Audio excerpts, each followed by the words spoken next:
Good evening, everybody, and welcome to Let's Talk Assassin's Creed, your number one podcast for all things Assassin's Creed.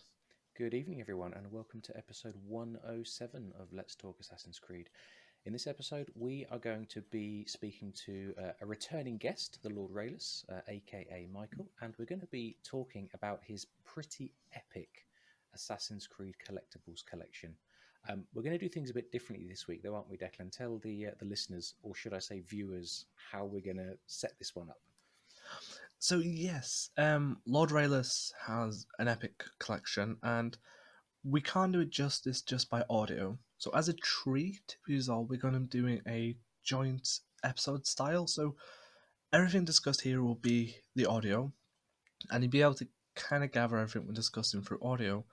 But if you are interested in Lord Reylus' collection and seeing some of the unique items I can't help staring at, James will work his techie magic, and YouTube will have our free visual streams.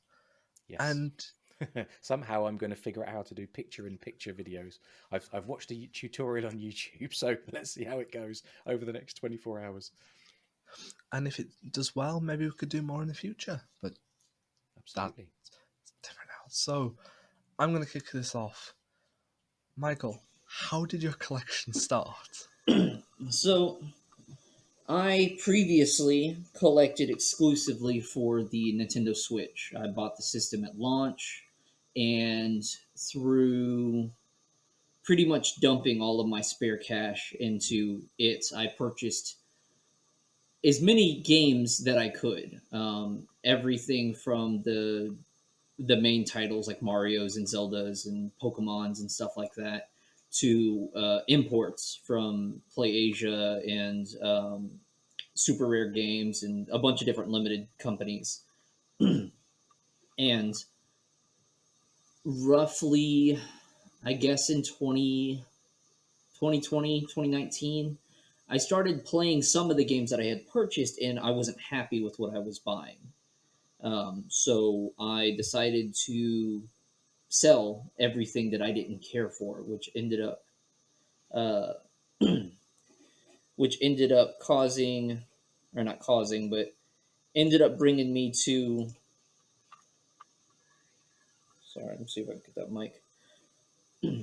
Ended up bringing me to sell about 60% of my collection, and through that, I ended up upgrading a bunch of things like my TV and just things for the household, and purchased a Series X.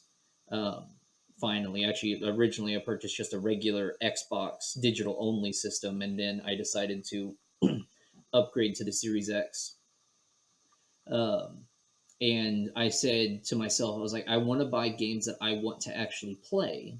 And I would probably find it better to play series because, for example, I don't want to play Far Cry 5 without playing the other, 5 titles. So through Black Friday sales a year ago, I started purchasing all the games that I wanted, and then started, making a list of what are the other games in those series, and would pick those up as I could, specifically for the Xbox One. And then I focused mainly on the Assassin's Creed because I've always been a fan of Assassin's Creed, and I'm like, you know what, I want to play Valhalla. I'm probably going to ask that for Christmas. But I got Assassin's Creed 3 remastered for, I don't know, like $10 or whatever Best Buy was selling it here in the States. And I think I also picked up, I may have grabbed Unity and Syndicate off of that sale as well. I can't remember specifically, but I was like, okay, well, let's do Assassin's Creed. So let me go ahead and get all the games. And then I know that there's books and strategy guides and things like that. So I started working on a list of everything that I could. And then that list started to expand into further into the transmedia because I would use AC Wiki and Codex and Access the Animus and the ones that came before, and started just building that list more and more and more. And then as I joined the Assassin's Creed community on Twitter, I started noticing all of the stuff that was overseas that we didn't have here. And so on a weekly basis, I would just kind of check and see, is there anything that I haven't found yet? And the only thing out of my collection that I haven't heavily dove into as far as purchasing are the soundtracks, because I know that I can get them online through streaming services. But eventually, I will look for the individual like CDs or albums and stuff like that. So um, started with Assassin's Creed, and I'm like, okay, well, I want to play all of them. I want to play them in order, as I've said in the past. So playing them in order of their genetic memory was more interesting to me than playing them in order of release, because I had done that before from one. I think I did one, two. I think I did Brotherhood, but I don't remember. I have now done Brotherhood because I just finished it 2 nights ago. Um, but I'm remembering scenes from one of the Assassin's Creed games where you save the Doge in Rome, and I'm like, I don't remember where that is, but I may be thinking of an advertisement, and I just not thinking straight, or I could be thinking of the multiplayer. But anyways, um, so I'm like, okay, I want to play them in order of their genetic memory, so I need to figure out what is that order, and then uh, I need to start digging into that. But I don't want to get started before I have everything I need. So starting with Odyssey, because that is technically the oldest of the games, just based off it being in ancient Greece, which took place, I believe it was about 400 years. I may be wrong on that number. Odyssey's What was it? 431 BCE is when It Luke joined was, yeah, it Cassandra. was about 400 years before Yeah, um, Origins took place, because it was 431 yeah, for the Peloponnesian War, and then it was yeah, 70 to 30 BC for the Ptolemaic Kingdom. yeah, So I'm like, okay, so what do I need for this? And I'm like, okay, I need the game. I'm gonna see if they have a strategy guide, which all of them do except for Valhalla, very sadly, because I guess I didn't make a contract with Piggyback, and Prima's no longer printing anymore. So that was disappointing, but it's I would whatnot. have liked the strategy guide Yeah, the game plays well without for one, but I Valhalla. love not just the maps and the strategy guides, but Yep. all of the excess they have at the end of them. Which, if you look at my Twitter at the Lord Reylus, you can see all of the um, all of the extra things like interviews and recaps of the history and stuff like that. So I grabbed those, found that there was a novel, grabbed the novel. Art book, that one was probably the easiest to get, because even for Odyssey and Origins, you can still buy them at retail. Maybe on their online website, but you can still purchase them. And then uh, I think that was it for Odyssey, but I'm like, I need to have all of this before I get started. And I started on the game on January 1st, but I didn't officially announce it until the 3rd, I think, or something like that, because that's when I got the strategy guide in. And I'm like, okay, I'm good to go now. So let me go ahead and, just say, hey, I am now playing this. And I displayed a picture of all of my transmedia for Odyssey. And I'm like, I'm starting on this game here, and I'm going to play these in order. And as I complete them, I would display screenshots from the game, photos from a book, favorite lines, things like that. Talk a little bit about them, just very minuscule. I mean, you're talking 140 characters on Twitter, maybe a few additional replies to Yeah, that to yeah, expand it. But a lot of them were more just kind of, I thought it was great. I really liked this. I didn't care for this. Chickens are overpowered in Odyssey, because I don't know how many times I had to fight chickens out of nowhere, and they're tanking me harder than the brutes that are attacking me. So I heard from someone, and I forget what it was. Is that not a little reference to another franchise It may where there's be. Um, overpowered I chickens? think I it's forget what it probably in is, but reference to Zelda, because Zelda had the cuckoos I that think that was it. if you hit them too many times, but I wouldn't even touch the rooster. But if I accidentally hit the farmer, the rooster gets mad and comes after me. Hmm. So I'm just like, okay, great. Can I ask you a question then? So, Yeah. first of all, what's is there a single definitive source of information for every piece of transmedia Ubisoft has licensed? So right now, the best thing that I could suggest is going to be the transmedia site on Ubisoft's website. Okay, It gives right. you the books. It doesn't give the games. This is Mm. specifically for the transmedia.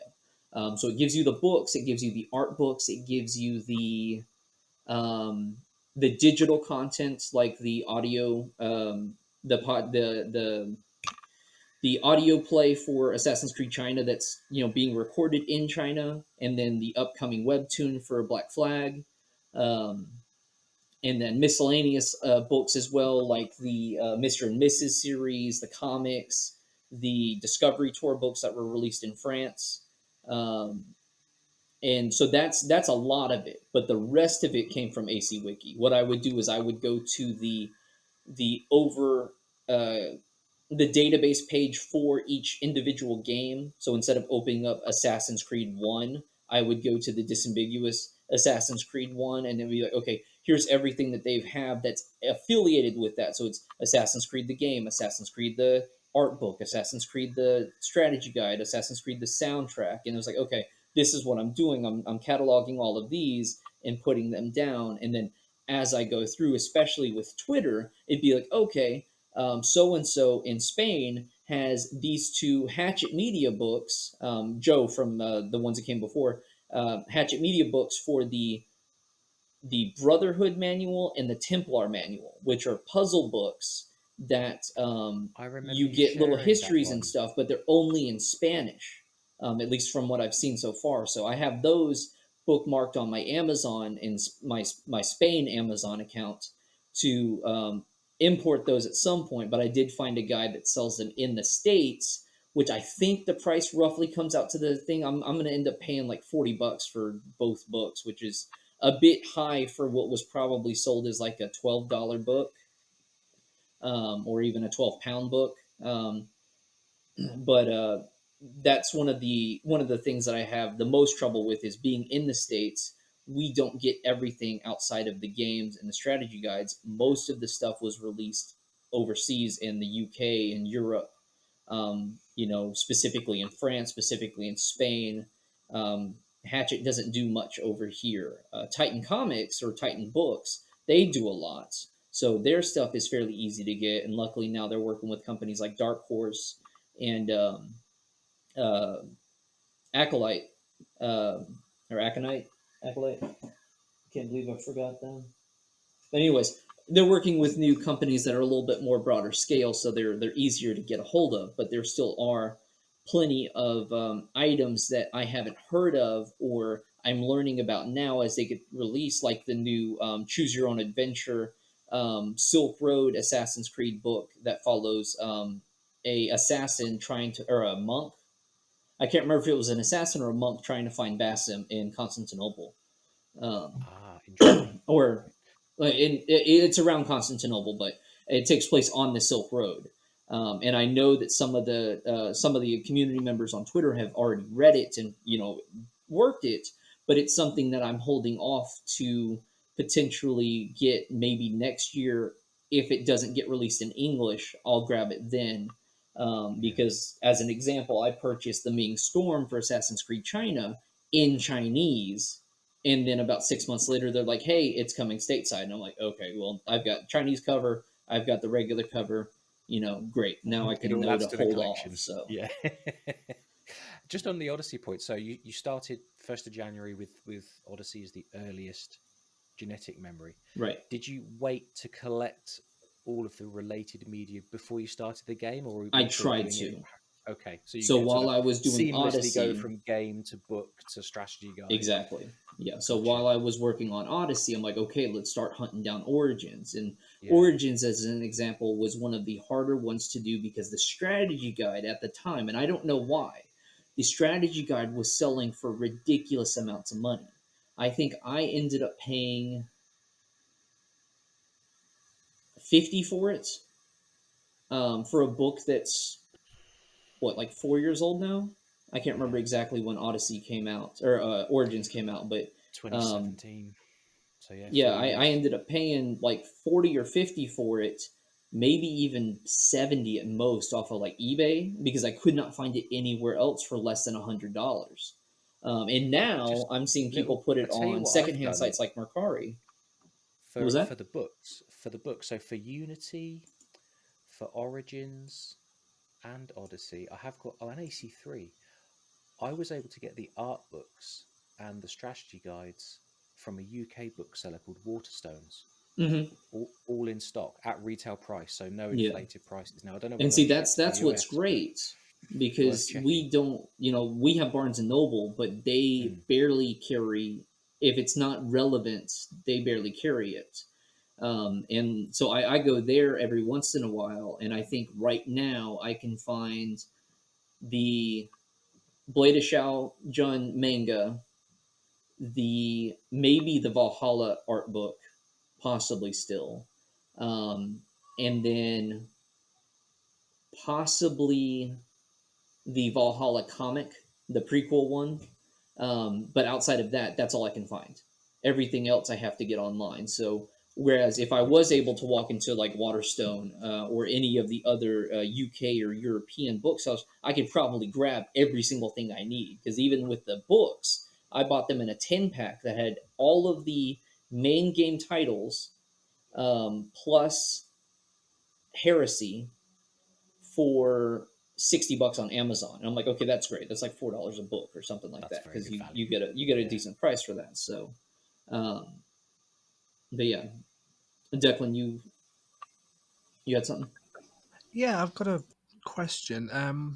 So I've been trying to collect the books, but I'm a very cheapskate. I go charity shop shopping for mine. I can't pay them retail price. All right. But one thing I found with the books, and I would love to get your opinion, is the game ones that follow the game. So specifically, Assassin's Creed 2 novel and I'm gonna say half a Black Flag mirrors the game, and it's kind of boring in my opinion. So I was wondering, do you feel that the transmedia books are kind of better if they explore unique points from the game, like Elise in Unity, Haytham in Forsaken, and half of Black Flag that was Edward's life as a kid? Or do you think they're kind of better to explore the games through transmedia so people who can't buy the games can Mm-hmm. actually have something to read? Yeah, I mean, it's a great question. So, as an example, Odyssey. That novelization is very much like you're just reading somebody's playthrough.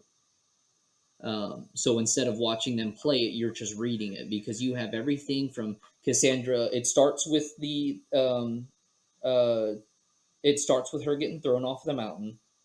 Um, it continues with her and Phoebe talking about needing to go find Marcos and her fighting Cyclops of Kefalonia and saving Barnabas and everything like that. And it goes through the entire story very much like a playthrough. But what makes it interesting is that you actually see passages of time because instead of even ignoring fast travel, instead of just running from here to there in about maybe 10 minutes, um, she's staying in towns for like 3 months at a time, waiting for her opportunity to attack the next major person, or having to travel to say Spartan or Sparta to go talk to the kings, and then having to wait there for her mother to return from something, or and then like at the very end of the book, getting into the by the way,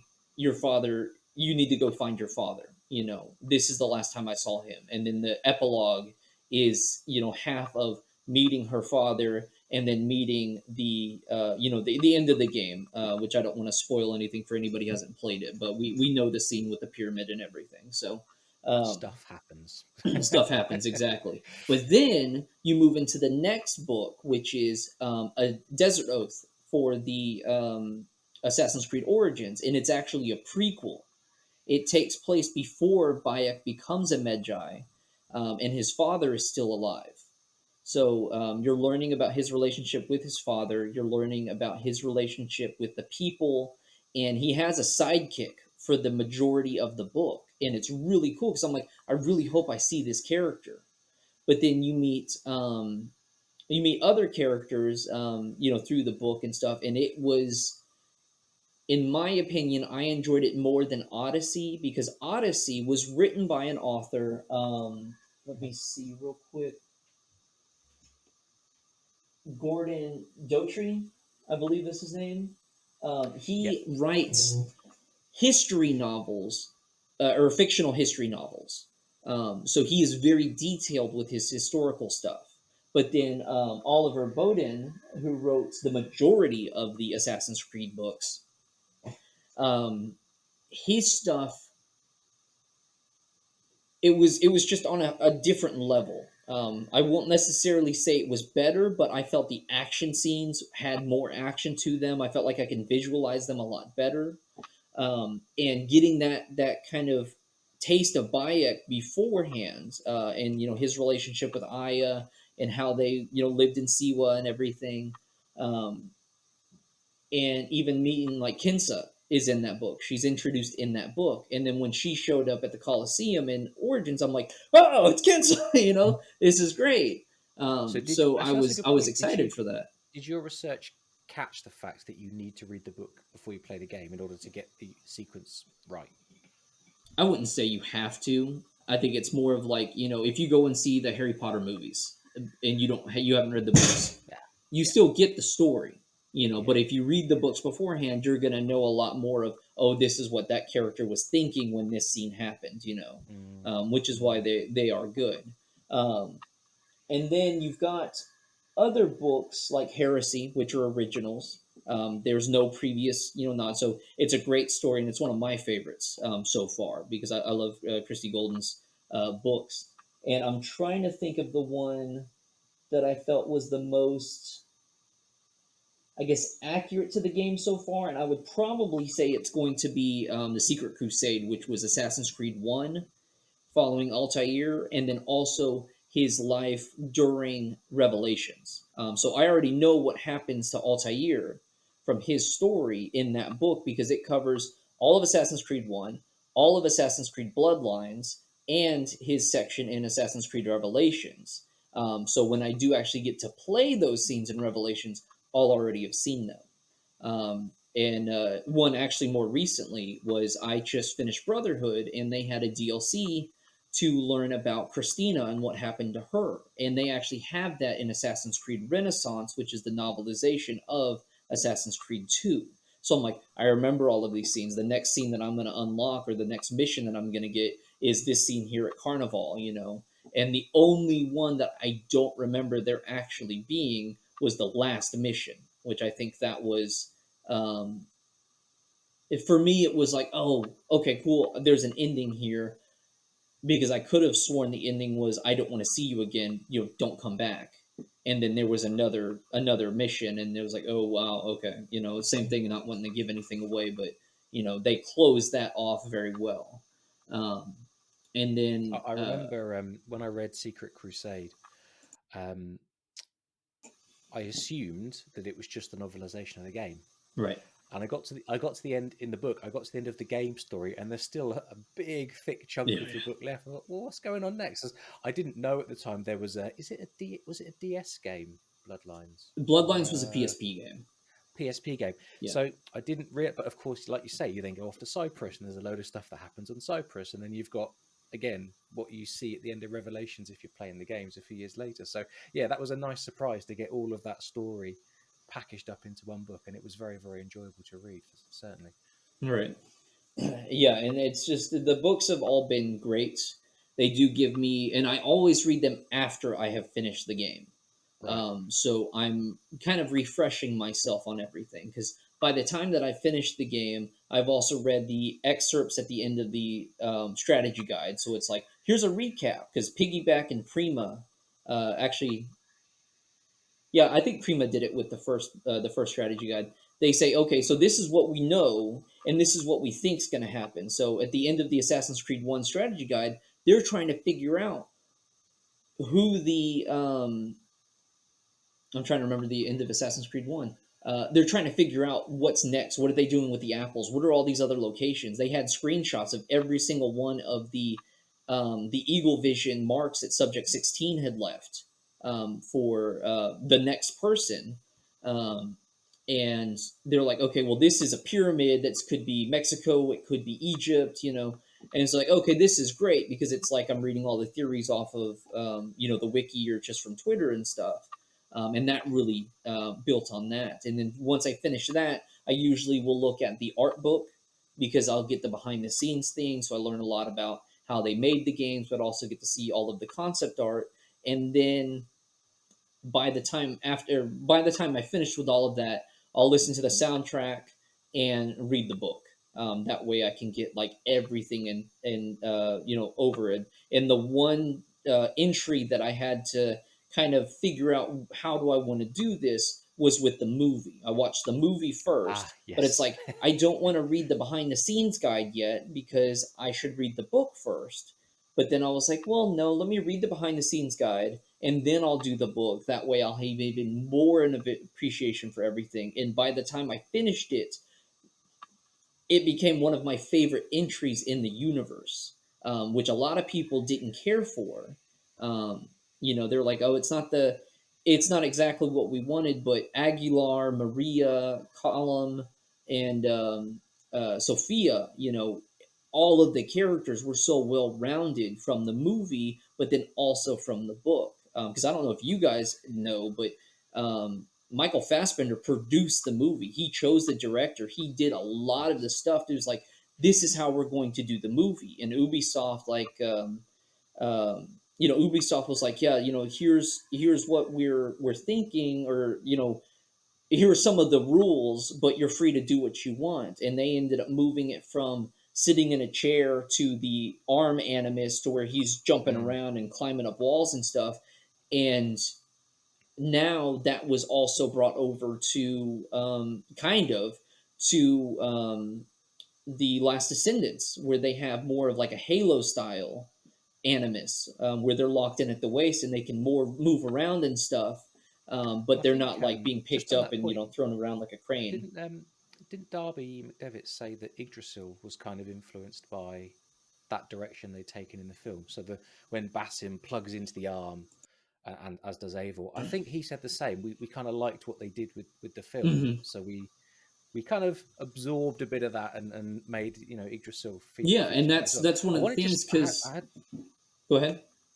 yeah, go on. No, I've got to pull up. I'm forgetting a name here, so go ahead and What was my question? I had a question. What was it going to be? We were talking about Origins. Ah, that was it. So, how do you factor in Discovery Tour, or do you not because it's not genetic memories? But there is behind the scenes nuggets in there. no, I do. I factor it in. I play it Okay, normally after I finish the game. right. So with Origins, I think I had opened it prematurely, and I'm like, "What is this?" And I was like, "Oh, okay, that's the." I remember there was a museum mode or whatnot. So I'm like, "Okay, Oh, I'll I play like that that later." museum mode. That's quite cool, actually. Yeah. Yeah, and I was like, I'll play that later. Let me finish the game because I didn't want to spoil anything. Because you are right, there are tidbits. Because in Discovery Tour, and I wrote an article about it for the ones that came before, for Origins and for Odyssey. I'll speak more to Odyssey because that's what I had mainly focused on. You go to where the Minotaur is, and he's just standing there, and you can walk up to him and like look at the character model and stuff, and they don't attack you. You can walk around bears and wolves and stuff, and they're just just there. But you could end up spoiling things for yourself because you do have open access to the entire map. So you can do kind of a safer photo mode, but without access to your weapons or your powers. Um, but I normally will play them after because they were released after the game. And then when I got the books in, because when I think I did Origins Discovery mode first, and then I realized, oh wait, there's one for Odyssey. I have to go back and play that. So I finished Origins, went back and played Odyssey, and then when I found the books were there from the Transmedia site because it had just updated one day in the summer, and I reached out to Access to Animus. I was like, "Did you guys see this?" And they were like, "Oh no, thank you," And so they've put all of the previous transmedia now on the site, specifically for the UK version of the site. I think the France site has it, and the US site has some of it, but not as much. And that's another thought to not actually showing. Everything because it's not released in the states. But anyways, I went back and played those, and then when the books came out, or when I got the books, I read them, which that took time because I had to translate them because they're all in French, um, and they're and almost how is your French?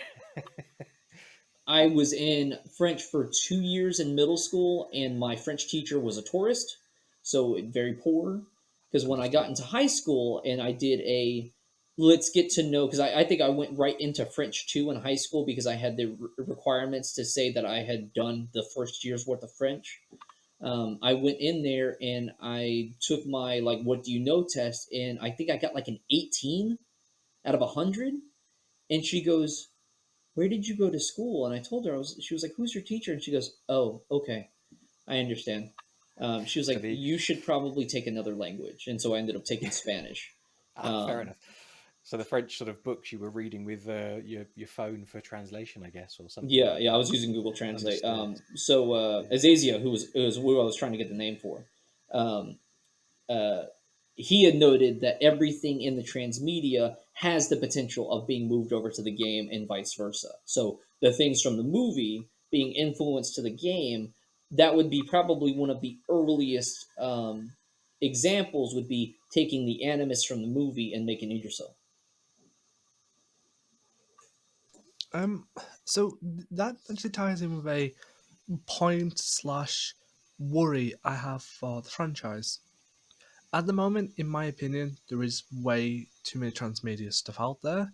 It's I think with all that's coming in the next year, it's an impossible slog for a lot of fans who don't have a lot of money or time to collect them all. Like personally, me, I can't afford to get all the books. I resort to charity shops to get the books, and that's the biggest challenge ever. It took me 6 months to find one Assassin's Creed book in a charity shop. So, and a lot of fans will rely on the games only. Like I do, I focus on the games.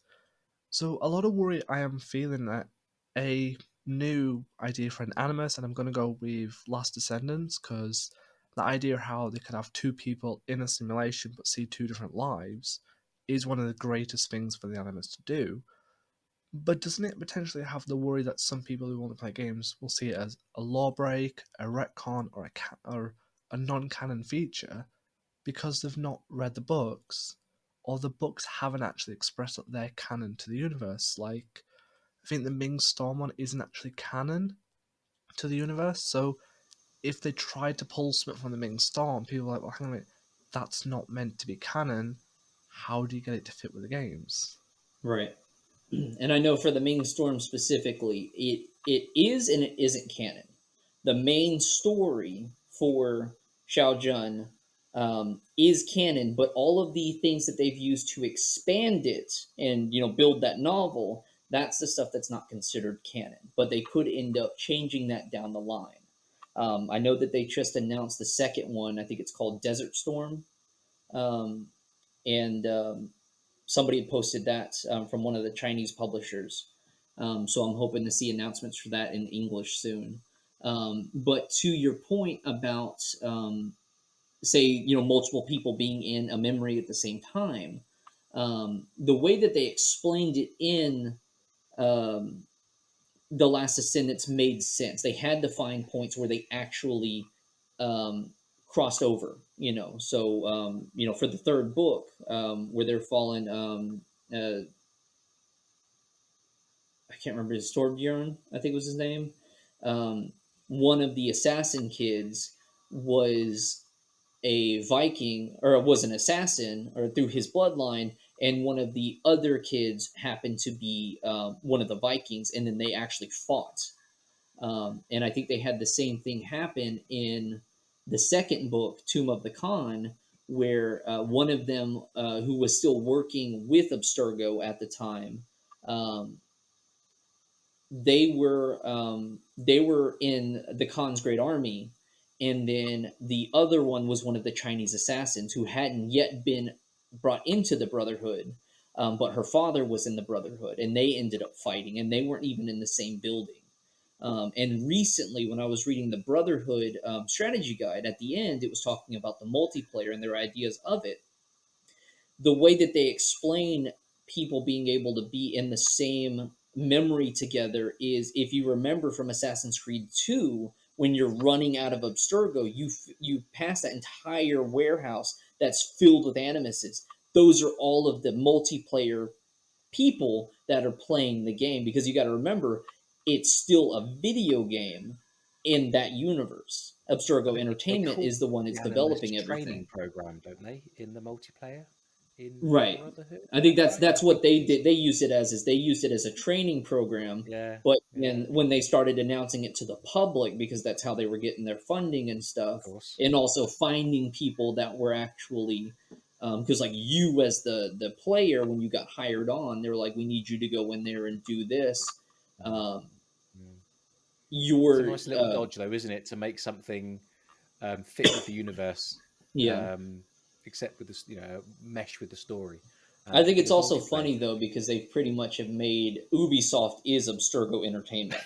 You know, it did go a bit meta, didn't it, with them having yeah. their own So, head but that's office in that. I think that's Montreal? great. Yeah, If I remember correctly, I don't know if you've heard of this, James or Michael. When the Assassin's Creed movie came out, there was a massive debate about Assassin's Creed. It's an DLC game not being canon because of the way the movie works, and it wasn't until somebody on the wiki, I believe it was, that made that. I think it was Assassin's Creed Discovery because Ezio goes to Italy at the same, I mean he Spain at the travels to same Spain, time. doesn't he? Which is Right. covered in the novelization of Brotherhood. I believe Can't so, but remember.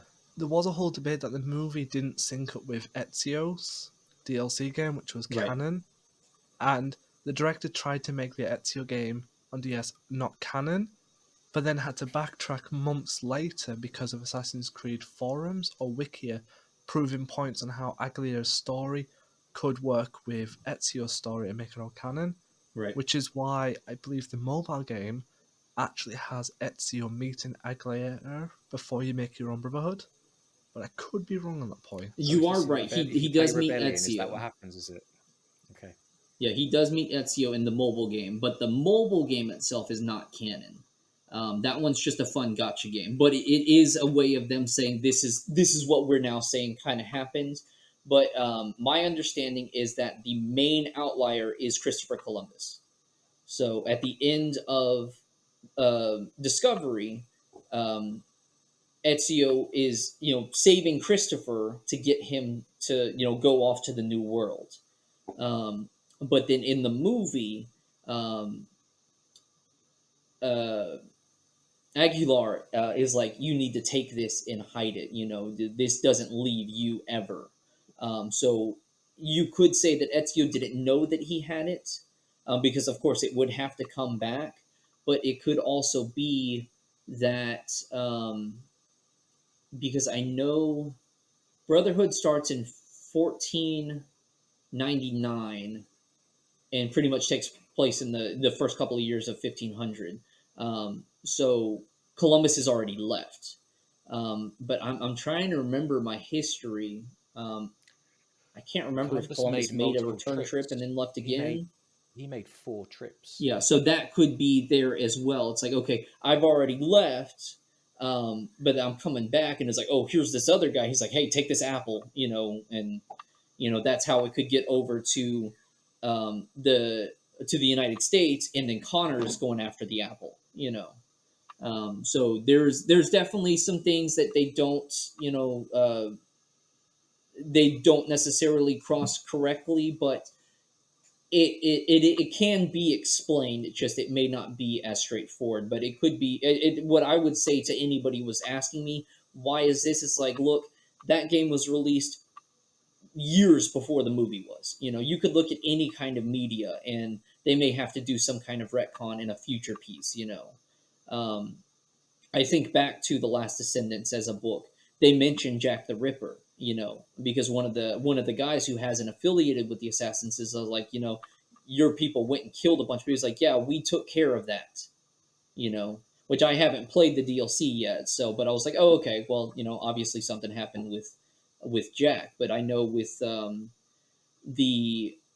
the novelization of the movie, at the end of it, Christie writes a story for each of the other assassins. So you get to learn a little bit about Musa, you get to learn a little bit about Lynn, you get to learn a little bit about um, Nathan, and all of their assassin ancestors. So you get a small, almost DLC conversation. Xiao Jun is talking to one of her friends when she was still a courtesan. Musa is um, taking out. I think he was with his brother or something like that, and he watches his brother get killed. I can't remember exactly. Nathan is I'm forgetting his name. I have his freaking figure right here. I like this Horngold, live I believe, research. right? Say again.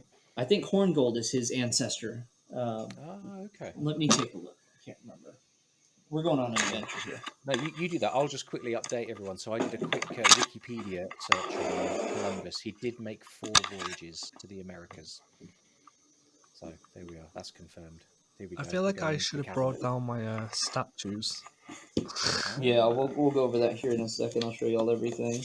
So there is Nathan. Oh, that's all backwards. It's not going to matter. Duncan Walpole from the game. Duncan. ah, Oh Duncan is yeah. his ancestor. gotcha. And so you get to see him, or you get to read about Duncan meeting the Templar Order, and they're like, "Hey, we'll pay you more money." And he's like, "Okay." And he goes off to the Caribbean, and we all know what happens with Duncan. He ends up betraying Edward. Indeed. So, anyways, but yeah, so a lot of that stuff in my time exploring all of this and collecting, there is plenty of stuff that does get um, you have to question, and you may have to go back and research and stuff like that. Did you? So you're kind of within each game, or within not even just the game, because you're doing the transmedia. Let's say within each bubble Mm-hmm. of the story. Did you find any sort of new insights, or did you spot, like we've been discussing, did you spot problems where things didn't line up and you thought, hang on a minute, did you go back to the game to check something that you'd read in the novel to see how it looked? Not necessarily, because most of it was so fresh. Like, I would finish the game, and then within like 3 days, I'm reading the book. Hmm. Because the art books don't take time at all. They take No. maybe an hour to go through, because you're Yeah. really just examining the pictures and then reading the small little tidbits. But there were some of my favorite lines would come up again, like in the Secret Crusade. One of the I want to say it's the head of Acre, of the who's running the Brotherhood bureau there. He's all like, "Yeah, everybody hates you." It's like, because you killed that guy, and he's like, "But I still think you're cool." But yeah, you're in a lot of trouble, and something amongst those lines. And I was like, it's so funny, because it was one of the lines I laughed the most at in the game, because the game is pretty serious. It doesn't have a lot of humor in it on the No, it first does not. game. But No. then you've got this guy who's all like very cheeky about everything. Yeah, the most of the humor comes from Malik and the guy in Acre, but Hmm. yes, usually it's Malik slapping down Altair every Yeah. time he goes back to Jerusalem. But But no, I haven't had anything didn't that I had to go and question. There's things that I wanted to see more of, like for the movie example. Um, there was a little girl that was there as well, and I think she was Sophia's daughter. I think, and they ended up cutting her completely from the script, because by the time they got to the end of the movie, they're like, she doesn't make sense. But it's just all like, she was a really cool character, and I would have loved to see more of her. Um, and if you I watch need the to rewatch the DVD, film. Definitely need to rewatch. I've watched it twice. The first time I thought, nah, this is not very good. The second time I thought, actually, I quite like what they're doing here. This is yeah. well done. I need to But if watch you it watch again the and pay more deleted attention. scenes, they have all of her stuff, or the majority of it. But even just them talking about it, they're like, yeah, it was the director and the editor. I think they were sitting there talking about everything, and they're like, we just got to the end of the movie, and they even shot an ending with her. All of the assassins were alive. Nathan didn't get killed. She was still Oh, there. And they're all standing on the rooftop at the end of the movie, overlooking. And Column looks over to the right and sees his mom on an adjacent roof, because he's still got bleeding effect going on. But they're like, she doesn't make sense, so they cut her. And Sophia used to be a guy. Riken didn't have a daughter at first; he had a son. But then they were like, "No, I think we can do more story wise if we make it a daughter." And I'm glad they did, because her relationship as her relationship to Column is Maria's relationship to Aguilar, because they're the same lineage, but that also means that her and Column are related. Um, So would so you recommend then looking for I guess the Blu-ray with all the extra the Blu-ray is a good content? option. Yeah. I've got the 4K one as well. My Blu-ray is the Deadpool cover, which is funny because they had Okay, a interesting. Fox did a cross promotion with Deadpool 2 to where he hijacked all of the movie Oh my covers for like god. their last year's releases. So I've got, him on That's the back saying, "I amazing. wish I was in this movie, but I'm not." But then you slip it off and you've got the regular, Oh, cover fantastic! and I should stuff. look out for that. So that's the 4K Blu-ray. All right, I think I This need is need just to a know. regular Blu-ray. Okay, okay. I'll see what I Yeah, can I don't find know if because they I did also this really want to. promotion over there, but I know that they have really cool steel books over in the UK that we didn't get here. Do you know when I was reading through the stuff to prepare for the show? That's one of the questions I wrote down because I have started. My collection is it's very small compared to yours, but you know, I'm kind of focusing on Unity, as you know. Right. Um, and one of the things I keep seeing listed on eBay is a steel book. So let me ask you a dumb question: what the heck is a steel book? So a steel book is Do you know what a steel book is, Declan? Because a it's one of those steel book questions where I was too is afraid to ask. Here we go. it's a metal case for Oh, the game that usually has some kind of artwork on it. So this okay. one is the steel book for the gold edition of Valhalla, and then yeah, I used to have this steelbook for Devil May Cry 4, and it had a really cool pull-out poster for this Devil May one Cry is 4. the collector's edition steelbook that came with the collector's edition. Ah, So gotcha. very Is kind that the of one that had similar the in some points. Isu language on it? I Oh don't no, know that if was the the steelbook did, but was it the the some of collector's the other art book? pieces in Something there, did. Yeah. yeah.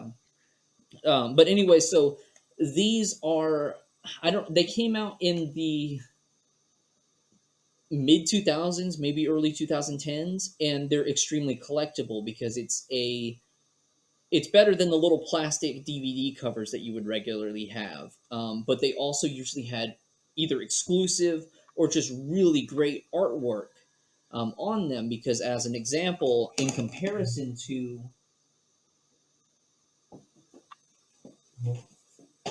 Valhalla, you've got this artwork, which we all know, we all have it, but then you've got this one here, which was used heavily in the advertisements, as you can see Gotcha. behind me. Yeah. So, Gotcha. and this is a really cool thing to have. And then it also has this really nice gold trim all around it, and it's got a much nicer kind of, title on it Mm, compared to, mm. this one with all of the logos and stuff. So people collect these like crazy. They don't care what the media is, they want the case. But it's Ah, also a that good way of explains that expanding. explains why I've seen them listed as steelbook only. Yes, Steelbook only. because, some Gotcha. of these I needed to get as just steelbooks only. Give me 1 second. Yeah. You're back with us, Declan. Your video froze for a minute or so there. I thought maybe we'd lost you, but you're back. Uh, don't blame me, my internet's been stupid. I was tempted when it froze to disappear and find all my Assassin's Creed collections, but they're hidden away from the kids, so not digging them No, out mine's all up tonight. there, and it would be far too disruptive to bring it down right now. Yeah, some of them. I tell Um, you, it's funny, Michael, seeing your Xbox, the game boxes, the steel books. I don't own any of the games physically. Everything is virtual, so it's just strange to go back to seeing physical game media. But I guess, yeah, with Xbox, you can have digital or physical. You can choose, can't you, if you want one or the other? yeah. You can either get the Series S, which is all digital, or you can get the Series Mm, X, which is either or. But that's one of the arguments that we had a lot in the Switch core community, which was the community for the Nintendo Switch. Was you buy that physical version and you have the game pretty much forever, whereas the digital versions yeah. could eventually disappear from the marketplace. And so I always get physical because it's also nice having that, to look at or display or just actually play it, because in Microsoft, they've been really good about keeping things alive. But for PlayStation, as an example, Assassin's Creed One, you can't play it on PlayStation right now with the current consoles. You can on Xbox because it's backwards compatible, and you can still purchase it digitally for like $5. But it's like I've got my deluxe edition of Assassin's Creed One from its collector's edition, which also had the bonus DVD, and even the case itself is different because it has a swinging gate in the middle that holds the game, and then behind it is the DVD. So even the cases can have differences to them. You can buy the regular game, which you open it up, you've got manual, you've got game, but you've got mine where you open it up, you've got manual, you've got game, you've got movie. Um, What's the movie then that's included with Assassin's Creed One? It is trailers, behind the scenes things, and we're talking, we all remember 2007, early 2000s. Like it's almost a little like cringy to watch some of it because it's like we were so weird, 14 years ago. But they even had, I guess they had a fan contest for fan movies, and they have all of those on there, all the winners and stuff, and the runner Oh ups, and wow! those by themselves, I'm just like I'm watching them. I'm like, I don't like these. These are so bad. They're written. They look like college movies and stuff, that you would make, in your dorm room.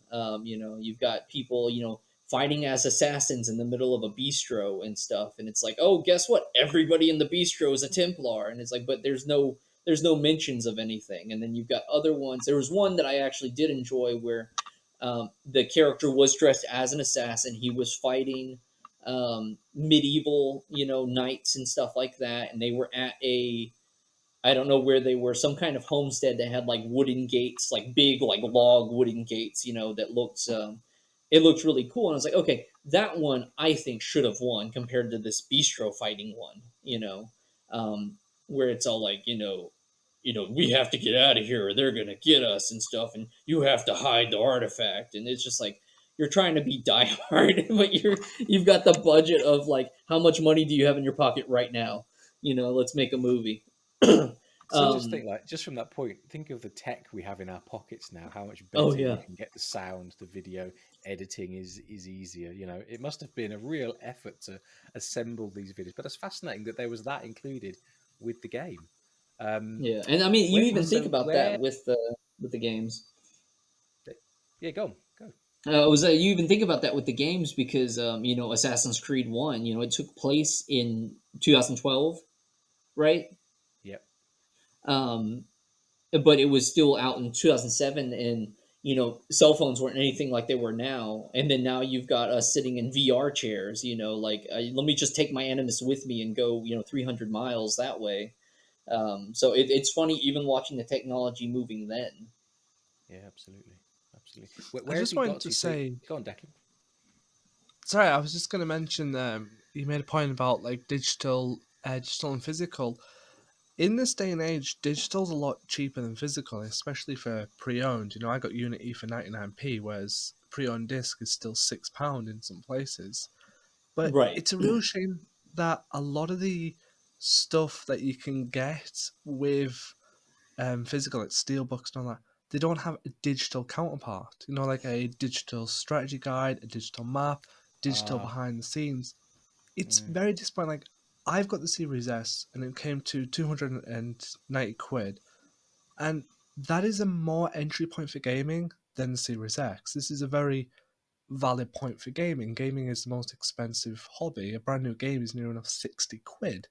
Whereas places like CD Keys can give you deals where Dying Light Platinum Edition at the moment is from £99 to £20. That's a digital copy, it's for 20 quid, where in your retail it's still £100. But in steelbooks where you can get strategy guides or maps, you're not going to get that in a cheaper version of a digital. It's like Hmm. the companies don't want digital being pushed because it can be cheaper than physical. It's like they're on purposely trying to force you to spend hard cash on collector's editions that are physical instead of getting physical editions with codes for digital games that might be slightly cheaper. if that makes sense. It does, and it's a statement that can be argued both ways.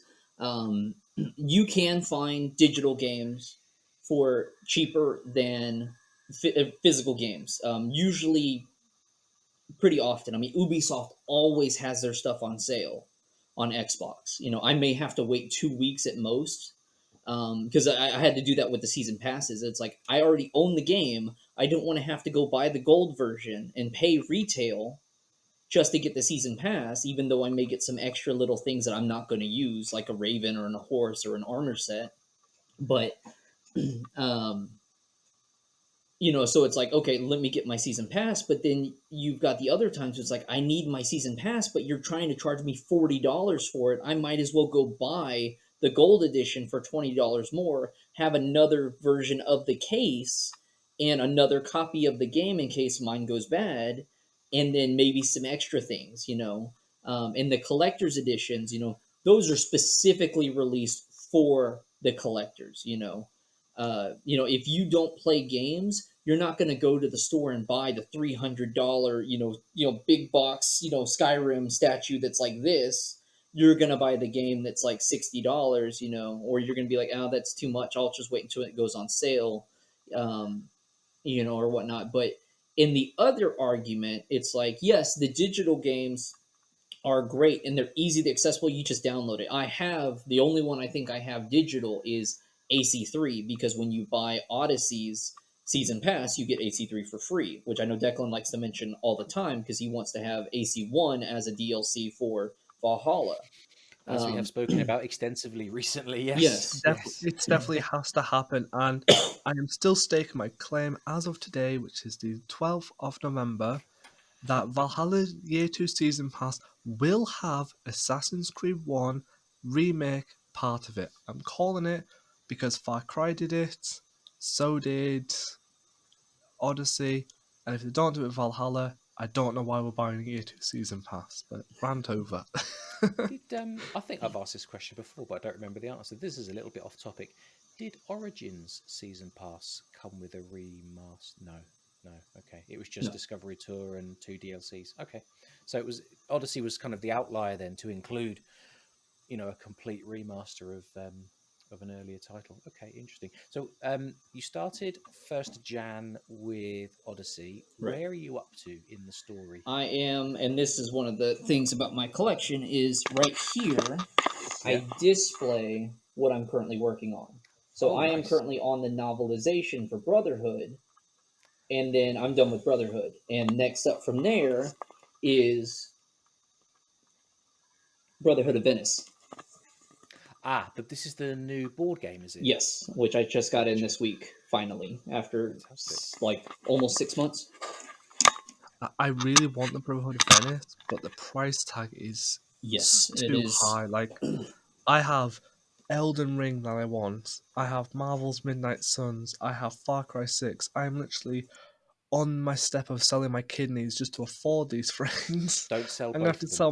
That is a bad move. Sell one. Right. Just sell one. I feel like I'm gonna have to sell one kidney to buy these three games, a couple of legs to buy the Brotherhood Venice, and maybe a couple of my left arm because I don't use left because I'm right-handed. But these transmedias are just too expensive, in my opinion. That's why I'll never collect them all. Well, a lot of so Brotherhood of Venice, that is a huge outlier. You could say the same thing for the deluxe edition of Orlog, which I have ordered as well. The only reason I have those is because I sold 60% of my Switch games, which my Switch Oh collection, wow. after I had sold them, for the games that I had sold, and I think I sold 200 games, I had spent about $4,000 on those games, and I made a return. After selling everything, I made somewhere between 6 to 8 grand on those games because a lot of them had gone up in value because they were limited prints and stuff. So it paid for all of this behind me, um, and all of the stuff I have on my other shelf on the other side of the house, which has my Switch games, my other Xbox games that aren't Assassin's Creed, um, and then a lot of the stuff, going back to purchasing games physically or getting transmedia or buying things like the statues and stuff, you have to know where and when to look. So, as an example, and I think it may be better for me to just stand up and start showing some stuff, and I'll try to. Yeah, let's do it. I'm trying not to disconnect my headset, so let me just bring this with me. So, this may be a little awkward. So, starting here, there we go. That's better. You've got statues up here. So we've got ones like Cassandra that I got off of. I think I bought it off of eBay or Mercari, which is a secondhand site here in the States, kind of like Kayak in Canada. I bought her for like $60. And I'm like, okay, I'll pay that. She was originally, I think, $100 as the collector's edition for the gold version of Odyssey. So it's like, okay, I need to finish her by getting the gold version Odyssey. And then I've got Bayek here on the Gods edition, which I don't have the box out here anymore. I used to keep them up at the top, but I'm trying to keep this balanced so it looks nice on the picture, but it's all reversed, so I'm having to think about it in my mind. No Bayek, problem. No problem. I bought with the gold edition. And actually, he didn't come with the game. It was just a statue and all the. Actually, it was just a statue. But Bayek, Edward, and Arno, and then plus over on the other side of my my home, I have Pagan Men from Far Cry 4 and Adrian from Watch Dogs. It was a statue collection that Ubisoft donated to Goodwill, which is a charity shop here in the States, to sell for charity. And I got all of those and games for almost all of them for about $260. Bloody hell. So we're talking what normally would have been probably about $600 to $1,000. Yeah. I got all of those for $200. So I paid like maybe $16 a piece, and then you've got like the collector's edition that I have for Valhalla. I got that off of the charity auction that we had for the ones that came before. I'm like, I need that. I'm going to go ahead and bid for it. And then I was like, you know what? I think I ended up paying exactly what the retail price was. But right now, if you were to go to try to find it from secondhands or eBays, you're probably going to pay $100 more. And then this guy here, for Javi, was a Best Buy exclusive in the States for the gold edition. And he came in a box that had a little pull drawer that would put the game in there. And he was a pre-order thing. So it's like you buy this one. And I happen to be in there or on the website, and they're like, "Hey, it's $60." I'm like, "Oh yeah, cool, $60 statue. I'll buy that. That's not horrible for a statue." And then like little ones like this guy came with Eivor. This guy was a Loot Crate exclusive that I bought off of Mercari for like $10. Ezio came with a bunch of other things like the Assassin's Creed squishy that I showed y'all on the Apple of Eden on the Twitter. I remember that one. That was a good one. Yeah, so that all came in a box that you would buy for like $60 from GameStop. And I spy on that shelf just in the back corner there. Is that Alexios by Elisa Zaman, the artwork? Yes, and it's the one that was signed. So that was given to me as a bonus for my charity auction win. Nice. So Column with the ones that came before is like, hey, we're gonna send you something extra, and I was like, that is amazing. I've got an actual drawing by an awesome artist, Lisa. Yeah. And it's actually signed by the actor. And I was like, that's awesome because that's the only signature piece that I have. And then coming down, you've got soundtracks here in the corner, games ordered by their system and then in their order. So I've got, the DS and then the PS3, PS4. Don't have anything for PS5 right now. PSP, 360, Xbox One, and then movies, and then my strategy guides, which is a mix of collectors and standards, which the only reason I have standards for some of these is because I either got it in a bundle, and it's like, okay, well, I need this game here, Unity, but they're also going to give me a strategy guide for Assassin's Creed 3 for like $10. Okay, cool. Let me get Mhm. that. You know, Yeah. or I needed a copy of a map or something, because most of the strategy guides would have a pull-out map that was perforated in the back of it. Um, for example, with Assassin's Creed 3, which this is my newest one. If you see here in the back, there's a map. You pull that out. Oh, awesome. Let me But the ask you a other question then. reason, Let me ask go you a ahead. question about the books there. So you said most of the collector's editions, but some are standard. Are you sort of always looking to replace the more common item with its rarer equivalent? When I started, yes. Okay. As an example, down in the comics, which I'll come back to, um, where is it at? Origins. This is Mm. the special edition of Origins. And there's a regular version that doesn't have interviews and concept art and stuff like that in it. Oh, And gotcha. I owns the regular edition, and I'm like, you know what? I keep seeing the special edition, and it would be better for me to have something that has everything in it instead of limiting myself. When I was going after strategy guides, I specifically went after special editions. But for example, like Assassin's Creed 3, um, I needed a map that didn't come in my version of the collector's edition because I bought it used, so it didn't have it. I think I've purchased 3 copies of this before I finally got my map. And it wasn't that I was just purchasing them on the whim. I was either getting them in a bundle. Like, I think I bought it once by itself from a used bookstore for like $4. And then I got it with like Syndicate and Unity's collector's edition. And I was like, oh, this has a map, this has a map, this has a map. I don't have the map. I need to find the map. So I would go on and try to find the map by itself, which sometimes I would find them, but they were Yeah. like $20. I'm like, I don't want to do that. I'm just going to go find somebody who has the book again, and then I'll sell my extra copy or I'll give it to somebody else, you know. But this version here was a Best Buy exclusive of the strategy guide. The book itself is the same as any other publication version, but it came packaged with the Death from Above concept art from Assassin's Creed 3, which I've got down here. I'll show y'all in a little bit. So I would upgrade as I can, but then I would get other ones like Brotherhood, for instance. This is still sealed. I don't need to open this. There's nothing in here that I don't already have in this. I just happen to get it in a bundle, and it's like, okay, I'm going to have it. And then I've got unique ones like this is the strategy guide from Japan. And it's called a reference guide, and it has like maybe the first couple of missions in there, but then it has like codex and scenery, and it's almost like a mini art. It's like a preview book.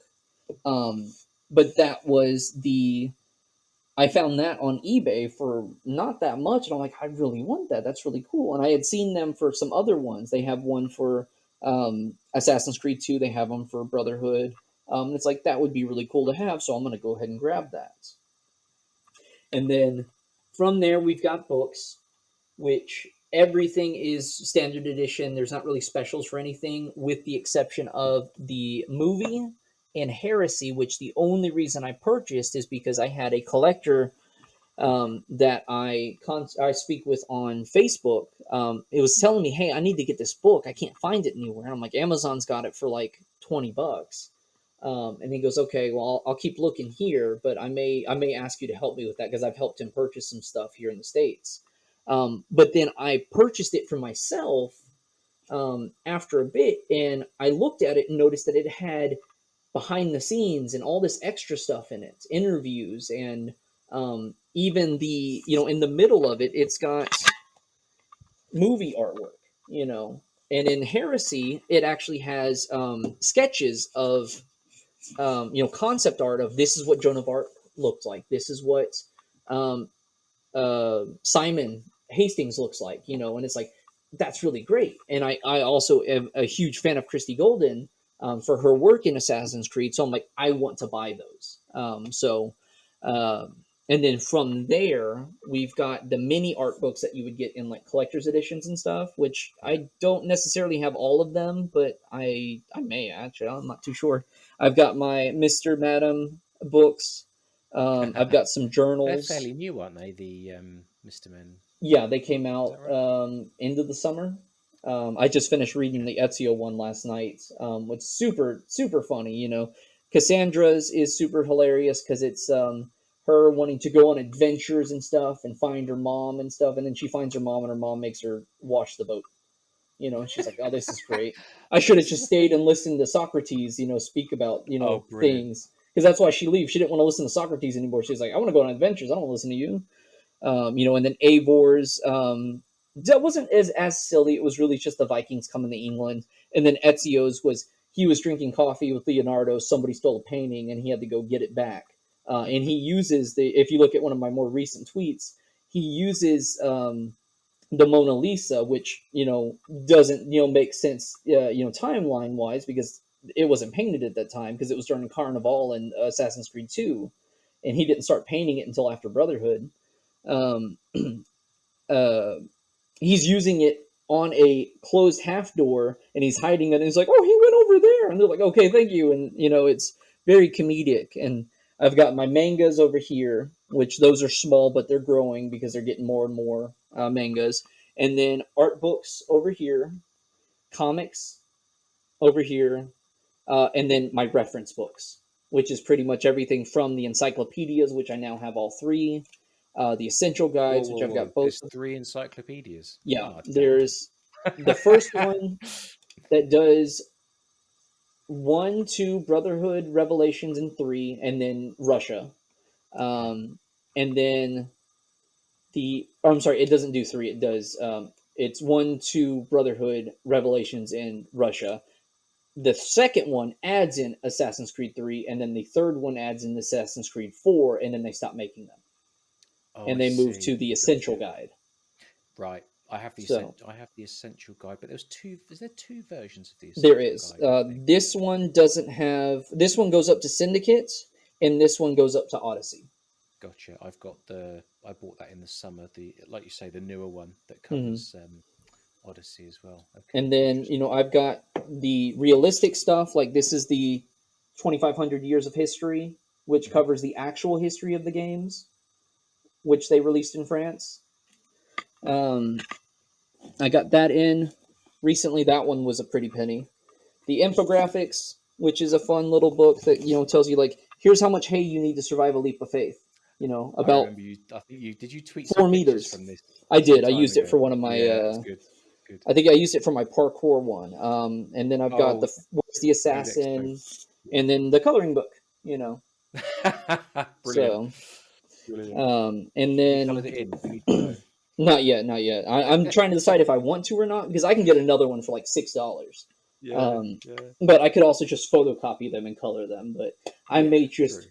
examine it and not really do it because I like coloring, but these are the artwork in these is very you're pretty much taking the game art as you can see here and then just doing an outline of it. Oh, gotcha. And then you can just color that. So you get references for a lot of them, but it's like I can't make that. It's going to look very solid. I could probably make it look decent, but do I really want to mess up the book and do that? I can just make a photocopy of it or take a photo and color it on my tablet. And then down here I have my magazines. So everything from Game Informer to Games TM, which you guys may recognize. The Ezio collection, which was a character collection book that was released by Hachette. And some of my favorite ones are these ones from Russia. This one's for Black Flag. And then there's another one in here that was from, I think, the Ukraine. I can't remember exactly. And I got those together off of an eBay seller. Fantastic. And I try to keep everything in order of its games. So, as you were pulling each book out, I'm thinking, I really hope he puts it back in the right place because I'm sure everything has a place. Yeah, but it's not too difficult to change. So, so anyways, so that's that cabinet. And then up here, we have my hanging rack that has clothes, bags, stuff like that. Oh, this is really weird holding the reverse camera. Sorry if I'm making people dizzy watching this. No, it's fine. Artwork, of course. I've got advertisements from GameStop. These guys here were like in-cap magnetic strips that go on the side, and I've got both for Eivor and Hobby. You can see kind of behind the boxes, I've got the AC3 flag from the collector's edition, and that one you can't really see, but the black flag, Captain, or what's his name? I've got the pirate flag up there. And then at the moment, I've got my puzzles and my Assassin's Creed Arena board game down here. I was trying to put my Brotherhood of Venice down here, but it's too big. So these cubes are going to be used for other things going forward.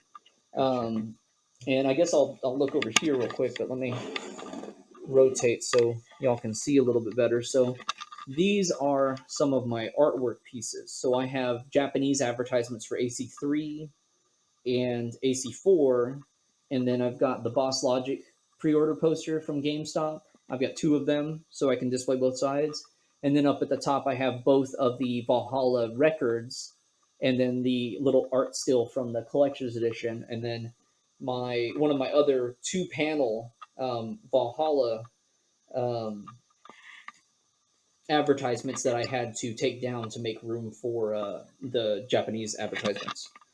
There's a lot of Valhalla content in the room. Is that a game that you particularly felt, this is a game I'm deeply involved in, I want to try and collect as much as possible, or is it just a bit more opportunistic rather than It's opportunistic. It's the one that's currently out, so it's the one that's easier to find things for. Makes sense, yeah. But actually, let me pull up my list again. On one of the tabs from the list that I shared with you guys, there is a item count at the very end, and Valhalla has 45 items in my collection, which is the most. And then the next ones are tied between Origins and Black Flag at 28. And technically, and actually I forgot, I should go back and show y'all because this is a pretty major chunk of my collection. Sorry for the dizzy turnarounds. Is this guy here.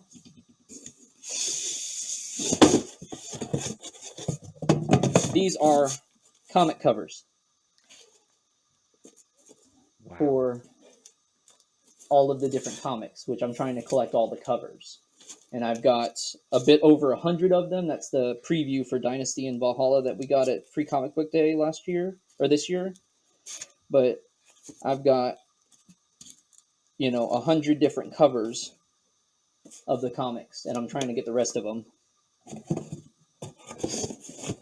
And then this guy here, which I completely forgot, I bought a bunch of stickers off of Amazon just to decorate it. So these are not part of the collection. I don't count them because they're not official. They're all either bootleg or fan art. Most of them are stolen. But this is my art print binder from various collections and stuff, like my Rebuilding Your Trust with Friends After Killing Them in Brotherhood multiplayer. And that's the art print from Best Buy that I got with the strategy guide, and then in the back I have the maps from the strategy guides or from collector's editions. And I'll put that guy up later. How about you guys? So anyways, back to over here. Already halfway through, look at this. So this one is mainly toys and collectibles. So up at the top, we've got the continuation of the statues, which, as you may have noticed, these are also, where's my angle? There it is. There we go. They're also in order of genetic memory. So we've got Maria and Callum, we've got Edward, we've got Connor, we've got Arno, wallets, belt buckle, watches, my Valhalla Gunnar gaming glasses, and then my plushies, which my newest one is the Arno Rabbit. Oh, nice. Both Jack in the Boxes from Brotherhood, which this one was a GameStop exclusive, the Harley Quinn, and then the Doctor was the one that was given to everybody else at retail. My Ezio Kubos Lego figurine. There he is. Oh, cool. Yeah, so he was kind of difficult to make. The Mega Block sets aren't the easiest to build with, but I hope to get the other one. But he does have, if you can see it, a little apple of Eden there in his hand. So, and then Fantastic. we've got my hidden blade from the wood kit that I made during the Codex Tober. Yes, So yes. that's a little wood kit. I've got a thing of playing cards here, and then this is a tin that I got from the ones who came before, um, with my charity winning. And then my newest piece is the keepsake ornaments for Assassin's Creed. It's Ezio, so you can hang him from your tree. And he Oh, looks like brilliant. he's jumping down, about to assassinate. And there's the little squishy. And Oh, that then was great. these are the final figures. So you have the ones that Extreme Play produced, and they've got a lot of the characters. So they've got Bayek, Altair, Ezio, Edward, Connor, Arno, Evie, Jacob, and then there's the Dwarves, which is one of the spin-offs from Funko's. And so they've got Altair, Ezio, Edward, uh, Arno, Elise. I know you guys are excited for Elise, and then I have no idea Jacob, what you're and talking about. then fig pins. I've got some of those. Those are one of the harder items to collect for, because ones like Ezio and Altair sell for $400 I've not online. heard that word Blimey, before. that What do costs you too mean by much money. fig pin? So fig pin is a pin, like an enamel pin, but Oh, it's a right. very large one. So you can kind of see It's a that lot bigger than a big piece of normal plastic. pin. Yeah, yeah. Yeah, it's got three prods on it. So it would be good to put on like maybe a backpack, or maybe not so much a shirt because it'd probably be too heavy, but Mm, I use them just for display purposes. yeah. Um, and I've got my little blind box figures, which I bought a Oh, box of they're them amazing. and opened them up and got all of them, including Thomas from, I think, Assassin's Creed Unity. Is that Thomas de Carnillon, is it? I think so, Yeah, yeah. yeah. So He's from that's the Unity. only Thomas figure that I will probably ever have. Cool. But he has a figure, and then I've got these character pins here from the 10th anniversary in Japan, which go alongside with the backpack up there. And there's a messenger bag in there as well, but it's on the side, so you can't really see it. And then down here, let me get this to. There we go. We have the Pirate uh, Golden Age of Piracy 3-pack that has Blackbeard and Horn Gold and Black Bart. Wow. And then the Alexios and Cassandra 2-pack that GameStop had. So instead of buying them in these white boxes, you can get them in one that has a little background to it. And then all of the movie Funkos, both of the Avor Funkos, or I should say hobby really, but pens, keychains, flashlights. Let's see if that will come through. You can kind of see it. It's got the Yeah, yeah. Assassin's Black Flag logo on it. They have one of these for Unity as well, I believe. I have seen that on eBay. I have not made a purchase, but I have seen it. And then these are the emblem pens, which are all of the different emblems from most of the games, not all of them, for the 10th anniversary. There's a commemorative coin for or for AC3. There's the Unity coin, that's pretty common from Loot Crate, and then there's a Jacob car air freshener. So that was a funny little thing I found. I think that might be the most random thing you've said so far. A Jacob Yeah, car freshener. Brilliant. and then I've got the box for the limited edition Assassin's Creed. All of the other ones are in a closet on the other side of the house. Bottle opener that came with the squishy and the other, like the Ezio figurine from that little promotional box. A mobile wallet that you put on the back of your phone so you can have a little stands or hand clip and then put some cards in there. I found that at a Five Below, which is like a dollar store kind of thing we have in the States. And then this is just kind of a.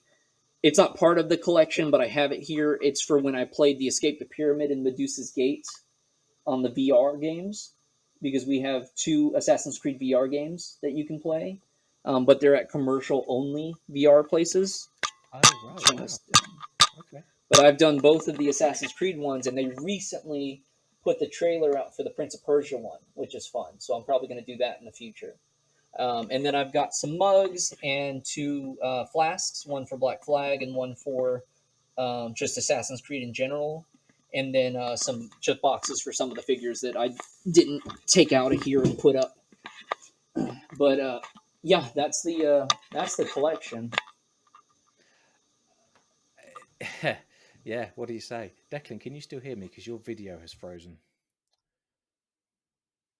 My video always freezes. Ignore it. You can still hear us. That's good. That's good. I'm So just putting in that's all of the collection. pretty amazing. Do you know my immediate question though, Michael, is there a piece of media or something out there that you know exists but you just cannot find but you want? That's a great question. So some of the Facebook groups I follow, they show a lot of the press guides and stuff like that, or the press release things. So you'll have like for Unity, you have the Big Ben Tower, and then like for or not for Unity, I'm sorry, for Syndicate, you have the Big Ben Tower. For Unity, you've got the guillotine, not the one that comes with the Arno statue, but a different one. Um, those would be kind of cool to get. I've seen some new things like in Mexico, they had a wooden, instead of a steel book, they had a wood book Oh that was wow. like a wood burn Yeah, case for nice. Origins that they sold at I think I think it was called Game Crazy is the name of the store in Mexico. I may be wrong on that. Um, I would say the ones that I would want the most would be the things that are hard to obtain because of finances, like the fig pins. I want the rest of the fig pins, but I don't want to drop $400 on a fig pin. Or as an example, the $400 for one of those. yeah, like the Altair, I think it is like four hundred Wow. dollars on eBay, or that may be the Altair, the Ezio one. I think is 400. Altair, I think I saw for 120 recently, but even then, 120 for a enamel pen is kind of crazy to me. The most I've Yes. paid for anything right now is the Brotherhood of Venice, and the most I've paid for something above retail would be the probably either the third encyclopedia or the strategy guide for Origins. The third encyclopedia, I think I paid 80 for, and it doesn't have a retail price because it wasn't released retail. It was on Ubi Workshop. Um, Right. but there's variants of things I already have. Like the Assassin's Creed 3 strategy guide had an Ubi Workshop release that came in a box that was Desmond Miles' personal file from Abstergo. And when you open it up, so you've got that cool collector's box, you've got the strategy guide for 3, you've got the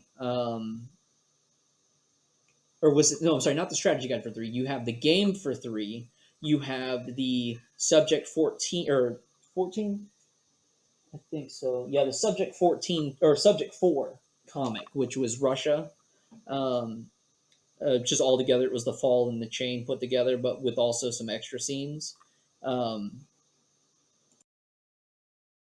and then it also has these um, character concepts that has like, you'll have like Altair right here, and then you'll have like various different pictures from the game, or I don't remember exactly what they look like, but they have like 6 or 7 of those that are in that package, and it's all together.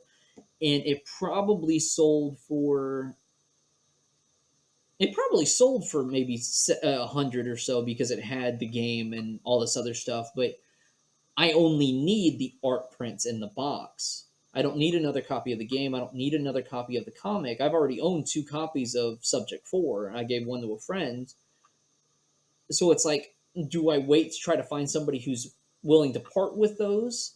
Or do I buy them again and then just get rid of the duplicates of things? But then it's like I've now paid 100 plus, $40 for this one strategy guide, but I've also got all these other pieces. So, that's things I argue with myself about, but nothing that I've outside of the games like Brotherhood of Venice and Orlog, nothing that I've been like I have to have that right now, because even the Ubi Workshop had the blood cube from Assassin's Creed 4, the one that went into the Crystal Skull.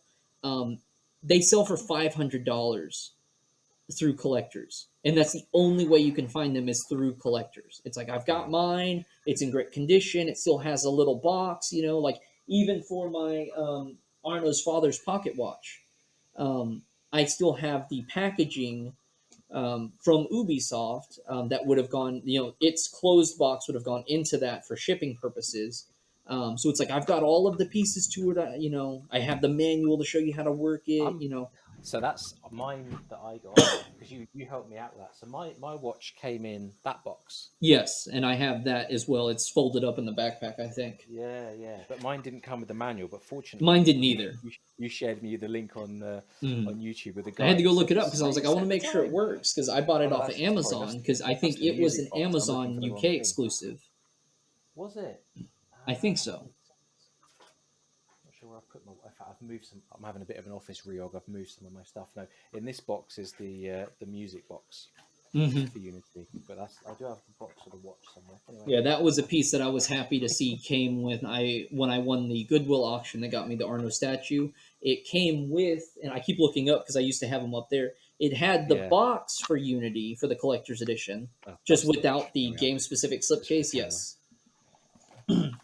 but it had the music box, but it didn't have the art book or the CD for the soundtrack. So I'm like, okay, I got to go find those. Yeah. But like that's another thing I see all the time. People's like, here's the soundtrack for Unity, here's the art book, the mini art book for Unity, and then here's the steel book that has a really nice Arno stained glass looking steel book on it. Mm. And people only sell them together. I can't find the steel book by itself, but I'm also not currently looking at the moment because I have other financial things to take care of. But Indeed. I Indeed. still always go on eBay and Mercari and look around because if somebody puts, say, the Ezio ornament for $30, I'm like, I've passed that up 3 times. I want to get that, and it's almost Christmas, so it's going to go up higher. I'm going to go ahead and buy that because I can spare $30. Yeah. Yeah. Um, or if I see that somebody has, like, the only thing that I'm like in the back of my mind I'm looking for that I want to get is the steelbook edition of the ultimate version of Assassin's Creed Valhalla because it has and I don't think I have the artwork anywhere. It has the very smoky hobby coming off the boat with like the smoke. It's very gray colored and compared to this kind of warmer color one, or even the one that we know from the game case. Oh, you know what? I have the regular version of the Ultimate, so it's I like the fact there's an ultimate version, but then there's a regular this one. version of the ultimate version. Okay, So there's a interesting. steelbook version of this, so it's the same image, but it's on a Yeah. metal casing. And once I have that, I have all of the versions of Valhalla. Wow. So, and this one actually came from the UK because this is the one that came with the collector's edition. Ah, right. Get in there. Yeah, I'll put you back later. But How's yeah, your collectible collection looking, Declan? My collection poor. I have the Essential Guide 2, which is basically my podcast say Bible. I'm calling my podcast Bible. If I need anything, it's there. I have a limited edition to the Mentors Guild only bust, which came in my Mentors Guild pack. I can't get it because it's in my boiler cupboard, which is in my bedroom, and my kids are in the next bedroom because we are in a small house. So I can't get it to Don't show it wake your off. kids up to show us No. the Ezio bust. Definitely yeah, don't. it's a And great looking, and those are things that I would want. The things that you can only get through the Mentors Guild or exclusive pieces like that because they're very limited, and it's like that's the cool stuff. That's the stuff I would love to have. So very jealous of that. I've also got the Ezio Animus collection through, which I think you can buy for £48 in the UK, but I got that Hmm. through the Mentors Guild as well. Otherwise, I would never have been able to afford that. So I'm so grateful I've got them. But I'm supposed to be getting another figure of them, I believe, which I can't say much. So I'll just kind of stem before I get myself in trouble. But James knows what I'm on about. It's fine. It's fine. I'm not going to get in trouble. But I'm not going to get you in trouble either. When you are it, ready to go public, you go public. it's it's difficult because looking at your collection and looking at the state of transmedia and collections for Assassin's Creed in general, it's just too expensive for anyone. Like statues let alone like £48 or higher. I could dream of owning that enough money to go put on a statue. So I think like I'm just hoping in the future they never do transmedia or collectibles that directly influence games, because I think that'd be a horrible move for players who are literally can only afford the games or only focus. Like I still find to this day that Odyssey's book was the worst idea ever, because you Hmm. should not. That's a bold claim. Go on. Well, it's nothing a dig at Ubisoft, because I think the story is great and I love it, and I love the direction Ubisoft Quebec did for Odyssey. But I will always defend that you should never, in any video game business, make a canon story a novelization and then the game itself open ended. It's Right. unfair because people may not, and I'm going to use me for example, I'm dyslexic, so I can read, but I can miss letters, paragraphs, stuff. So reading for me is a challenge that I don't really care about. But if someone who was a bit more dyslexic and can't read properly, you're basically saying to them, you're not going to know the canon story for Odyssey. You know, don't bother. You play Odyssey, but you'll never know the canon unless someone tells you. And I think that's kind of a bit of an unfair advantage. You shouldn't do that. So I'm hoping in the future they don't do like, oh, here's a game, it's open ended, let's say Infinity.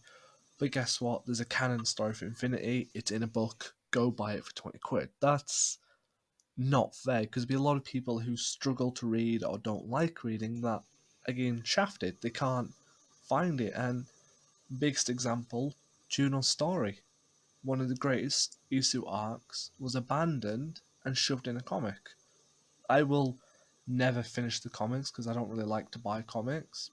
But nobody who's played the game knows how Juno's arc ends without the Wikipedia. And That's again, me. I mean, I played Black Flag. Juno was there. She was being taken out of the grey by is it John Standish? And then yeah, in the next game in Rogue and whatever, she's gone. But yeah, I don't read comics either. They just I don't know what it is. I just can't connect with them, so I don't read comics. Never have. But I guess for me, it's just what the wiki's for. I should fill in the. Yeah. But you make a good point, Declan. That key characters, perhaps. I don't know. It's tricky. I'll tell you what. This is maybe a good thing to sort of take a current example and maybe sort of finish the conversation there. So with Valhalla, got the game, we've got Hmm. Gearman Saga, which is a prequel, or is it a totally independent? Gearman Saga technically takes place. It starts. So Gearman does meet Eivor, but she's Okay, 19 at the time. So it's years before she actually leaves Norway gotcha. for England. Uh, but sorry, he answering does meet her again sponsors. at It's okay. Ravensthorpe because Yes, he does. he also And then it goes meets. after that. So it goes Yeah, through the timeline of Oh, Valhalla. does it? When does Yeah. Gearman come to? Do we see Gearman in the game then, or is it No, just? he was no, created because Okay, he did specifically for the book. disappointments. gotcha. But There's a this lot is of what sort tie-ins of in the where I book was that going, should have. Declan. Was have we not been told recently that Eivor's later part of her life is going to be told through either comics or another novel? Is that right? I think so. I'm There's unaware. I know a lot of the comics coming for Valhalla is separate. There's one that's coming is about assassins coming to London, and someone joins the Brotherhood to infiltrate because they steal an artifact. But that again is kind of an annoyance because I don't mind myself, but I do know there'll be some like, if you can bring assassins to London for a book during Avor's time, why isn't that happening in the game? I'm not yes. too fussed. I don't think it's a problem myself. I think it's a fun little novelization, but other than that, I'm not too sure what books are coming for Eivor. So There's for definitely something Eivor, coming. Sorry, mate. Go on. Go on.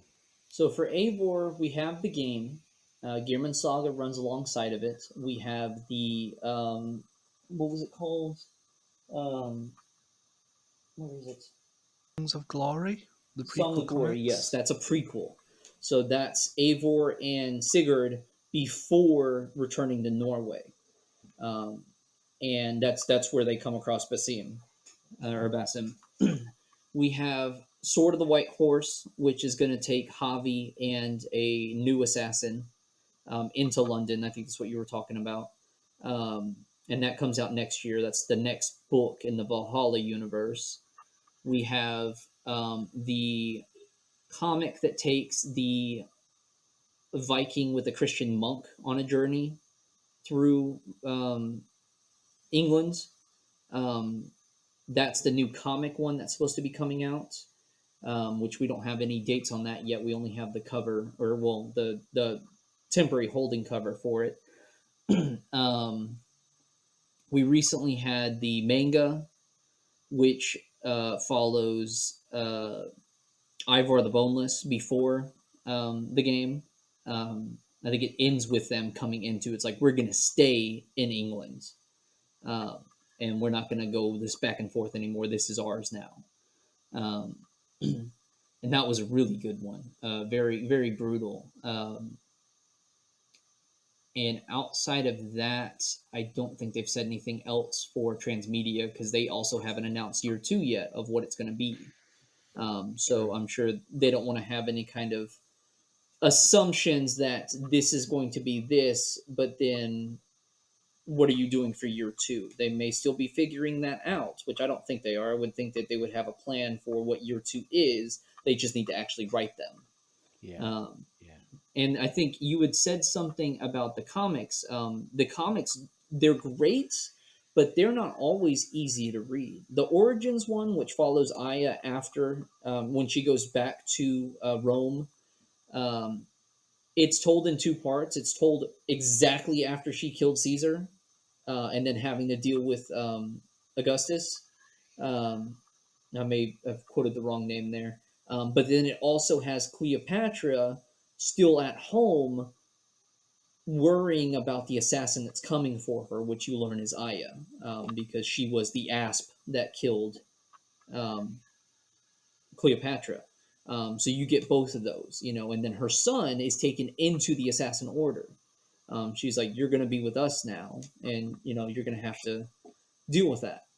Um, and then, but then you've got other comics which I've read them, but I don't care for them. The French comics that we had before they started the line with Titan Comics. So you have um, the Ankh of Isis trilogy, which took place after each of the Ezio games, and then you have the Hawk trilogy, which continues from the first trilogy. Um, they had interesting things, but they didn't tell the canonical, story for the modern day. The genetic memory portion is still canon, but the modern day is no longer canon. Um, um, but the Hawk trilogy, I did not care for. I got to the end of it, and I was just like, I just wasted like even the Egyptian story following El was it El Pur, I think is his name. I can't remember exactly. It was cool, but it just kind of like stopped, and I was like, what is this? So um, I wasn't happy with it. Um, excuse me, I got a cough. So some of the comics are actually very useful, like Song of Glory. That was great. I loved it. The little comics, and I want to say that I was mentioning it to you, James, about Connor's daughter. We learn about Connor's daughter in the comics. I think we've had that conversation on Yeah, Discord, so haven't we? it's Yeah. for Yeah. the um, is it called Reflections? It's the one that Otto Berg is the key character in the comics, and each issue follows either Ezio, Connor, Altair, or Edward. And so I have them to where it's like actually after I finish reading the book for Brotherhood, issue one of the comic followed Ezio, and it tells another portion of his story. And then I'll go in the Revelations, and then there may be another one I read for Ezio after Revelations from that series. Um, So, and luckily I have all the trade paperbacks, so I don't have to pull out the individual issues and take them out of their plastic and stuff. They're specifically for art purposes. But I can go through the trades, flip to the one I need, read that one issue, close it, and put it back on the shelf, and move on to the next game or the next book or whatever it is.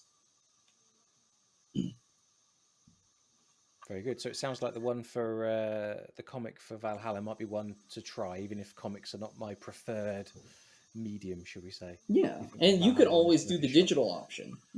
Much like the games, comics are available digitally, at least for the newer stuff. You Okay, may be able to interesting. get some of the older stuff, but I know that Amazon, they have Comicosity or something like that. I don't remember what it's called, but they have a comic subscription service that you can do with them and just read that, or Google Play, Apple Newsstand, all of the different services or Different, application yeah. stores. You can purchase a digital version of that comic or that trade, and then it's like, okay, I own it, but you also have to look at, you may be paying retail price for something, even though it's an older thing, you may still have to pay $4 for that issue, whereas you can buy a box of 20 of them for $8, and they save yourself a little bit of money. So you just really have to know where to look. So Absolutely. You get some good options there, though. Yeah, yeah, yeah. so. And then I guess the last thing that I had to talk about is, if you guys had a chance to look at it, my spreadsheet is one of my favorite things. Um, it's which, it's a work of art. It yeah, really is. I don't know. Is there an option to share screens on this or no? There is not. Okay, well No, that's fine. no. Um, but yeah, so in my spreadsheet, and you know what? I'll just do this because I could just put it on my I phone. might take a few screen prints and just Sure. insert them into the video. Actually, for those that are watching on YouTube, obviously, if you're listening on audio, I appreciate this is So not the most audio friendly episode, but it's fine. for my, and it may be hard to see because the screen is kind of bright, but I It is. have the games Yeah. broken up by artwork that I either found from their press kits or I just found online, like just Mm, banners and stuff. And mm, then as you open them,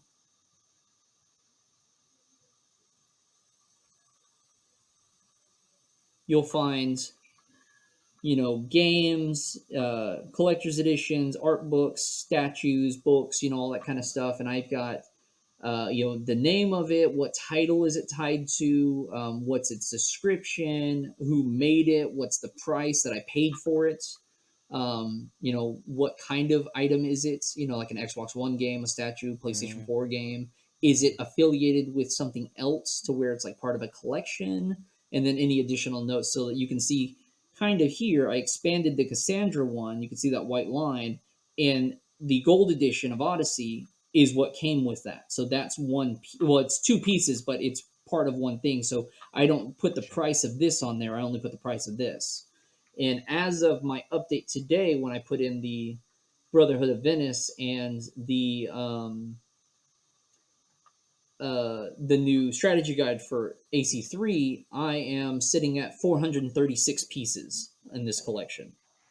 And that's it. That's including everything from included maps or promotional items that may come with it, like bookmarks and things like that. I don't include necessarily like special stickers like that promote the item, unless that's Yeah. the specific item I purchased. And this guy here, yeah, I know it's still a big number, but to give you an idea, this is about $4,500 for all of it. So I pay about $10 an item on average. Do you know, it's not. It's a big number, but it's nowhere near as much as I thought you were going to say.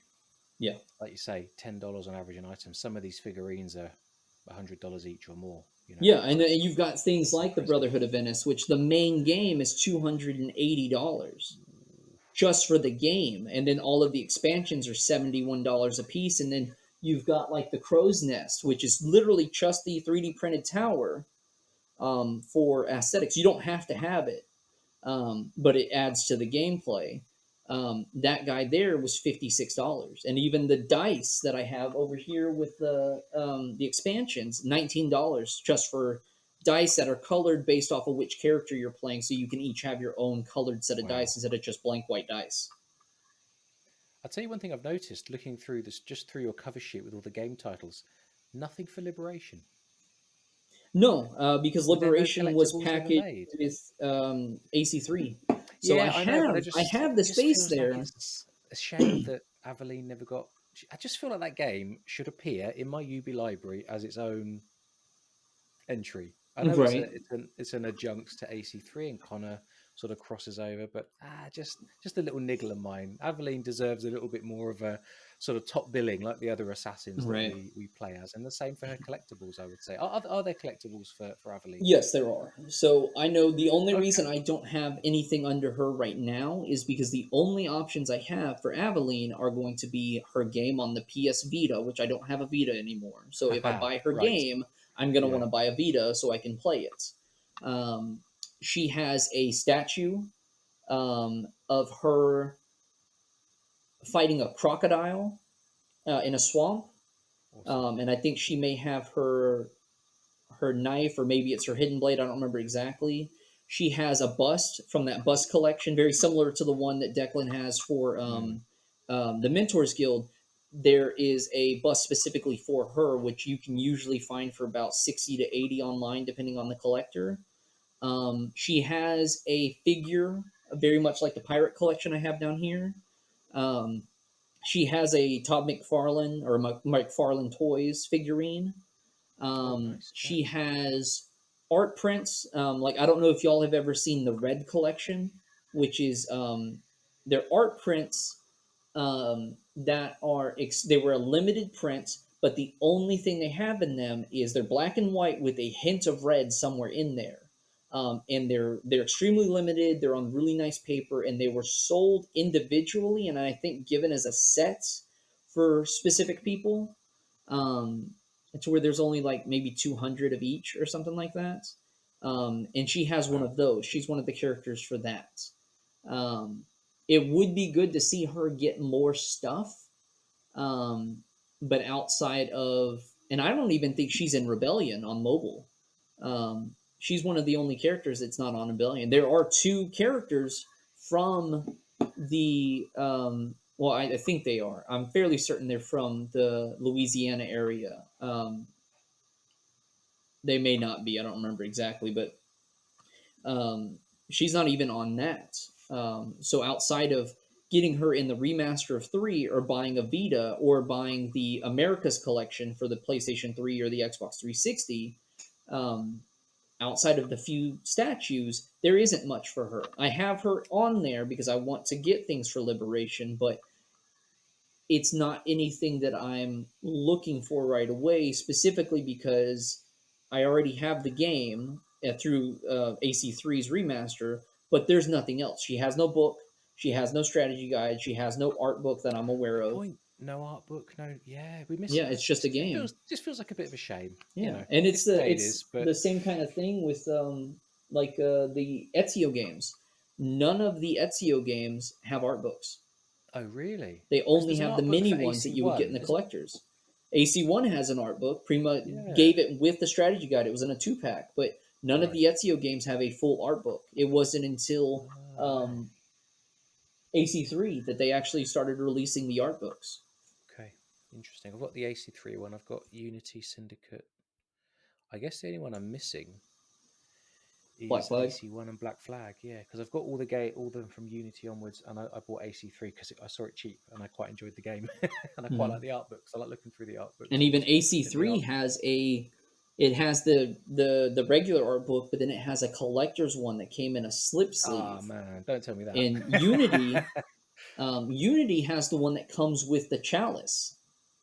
Or no, wait, that's the strategy guide. That I have Yeah, seen that available on eBay in the UK. That is crazy money. yeah. I've got my little collection of a few books, a few figurines, and I'm not turning the camera on because my office is an absolute tip, No, you're at good. least at that end, because it's a work in progress. But in the future, when it's all looking nice, I shall share a few more pics. But I think we need to wrap up the show. I'll tell you why, because it's past 11 o'clock, and I need to Yeah. walk my dog before we close up for the night. Declan, do you want to add any final comments, mate? No, I'm just glad that you joined, Michael.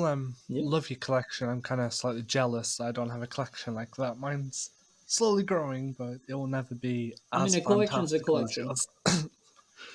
um, So, so if everyone's enjoyed this episode, I would actually love to see what everyone else's collections look like. So Definitely. I would love everyone to post their collections on Twitter at me, AC Let's Talk, or at James Liquid. We'll like, share, and probably drool over the collections we don't have. Definitely. But I tell you what, it's been fascinating, just not just to see the collection, Michael, but also just to hear your thought process. What do you decide to pick? The order that you've constructed the games and the transmedia to make sure you're getting the most thorough understanding of the story. I think it's been absolutely fascinating to listen to you guide us through it and where you've started. So thank you very much. Really not a appreciate problem. it. Thanks for having me, guys. And so, if you like this episode and you want to keep up to date on them more, please check out Twitter at AC Let's Talk or at James to Liquid, because my phone is not working still. So James is my little crutch to fix things. I'll be But your social media admin. Don't worry about it, mate. I'm probably doing a the terrible job. the bonus that I should add quickly is Xbox Series S Edge browser does handle Discord, but I can't log into Twitter on it because I need a one-time password for my mobile, but I don't have a mobile, so I can't get into Oh Twitter. no. So I can keep up to date with James on Discord, so don't worry if you have any questions. James can pass to me through Discord, and we'll be lazy on every day we can. So thank you for everyone attending, and hopefully we'll see you all next week. See you all soon.